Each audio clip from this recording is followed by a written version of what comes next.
Hello friends, জয় education তোমাদেরকে সকলকে স্বাগত। তোমরা দেখছো জয় এডুকেশন ইউটিউব চ্যানেল।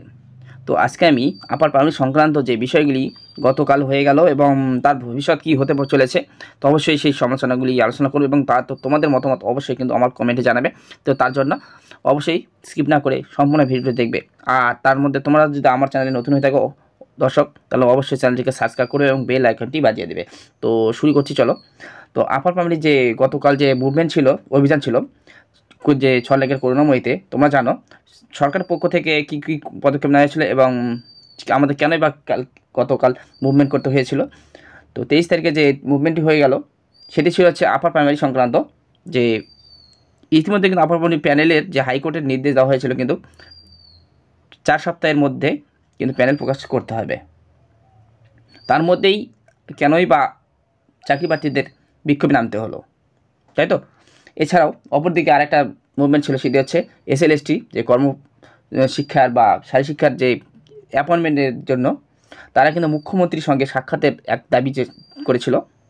তো এই যে দুই দিক থেকে মুভমেন্ট কালকে হয়েছিল, এই দু মুভমেন্টের কারণেই আপাতত বলা ভালো যে এসএসসি তরফ থেকে কি করা হয়েছিল, প্যানেল প্রকাশের যে একটি বিজ্ঞপ্তি প্রকাশ করে এবং আগামীকাল অর্থাৎ 25 তারিখ কিন্তু কাউন্সিলিংয়ের ডেট না হলেও কিন্তু যে প্যানেল প্রকাশ করা হবে, যে সেই একটি বিজ্ঞপ্তি কিন্তু প্রকাশিত করা হলো। যে ইতিমধ্যেও সেটিও এখন জানা যাচ্ছে না যে কতজনের প্যানেল প্রকাশ ইতিমধ্যে তারা করবে। এবং যেহেতু ভ্যাকেন্সি 14,339টি ছিল, কিন্তু ইতিমধ্যে তোমরা জানবে যে হাইকোর্টের, কলকাতা হাইকোর্টের যে নির্দেশ দেওয়া হয়েছিল সেখানে 4 সপ্তাহের মধ্যে কিন্তু প্যানেল প্রকাশ করতে হবে, যেটি রায় হয়েছিল 28/8/2024। সেখানে বলা হয়েছিল যে 14,052 জনের কিন্তু মেধা তালিকা প্রকাশ করতে হবে, সেটি 4 সপ্তাহের মধ্যেই।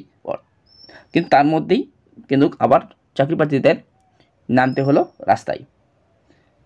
তো ইতিমধ্যেই তোমরা দেখেছো কালকে যে ধস্তাধস্তি চাকরি প্রার্থীদের উপর নির্যাতন করা হয়েছে পুলিশের তরফ থেকে।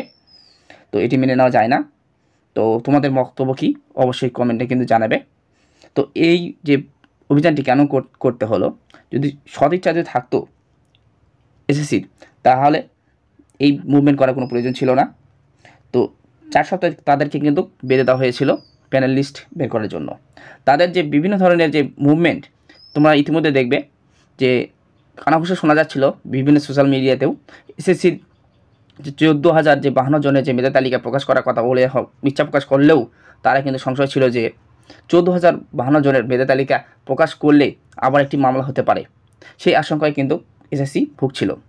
তার জন্য তারা কলকাতায় যে হাইকোর্টের একটি রিভিউ পিটিশন করতে চলেছিল, কেননা তারা বুঝতে চেয়েছিল যে 14,339টি কিন্তু মোট ভ্যাকেন্সি ছিল, কিন্তু 14,052 জনের যদি মেধা তালিকা প্রকাশ করা হয় তাহলে কিন্তু আবার একটি হাইকোর্টে মামলা হতে চলেছে। তো এই কারণে তারা সম্পূর্ণ ব্যাখ্যা চেয়ে একটি রিভিউ পিটিশন করার প্রস্তুতি নিয়েছিল। যেহেতু আইনজীবীদের সঙ্গে কথাও কিন্তু বলা হয়ে প্রায় শেষের দিকে হয়েছিল, কিন্তু শিক্ষা দপ্তর কিছু অসুস্থতার কারণে কিন্তু সেটি সম্ভব হয়নি।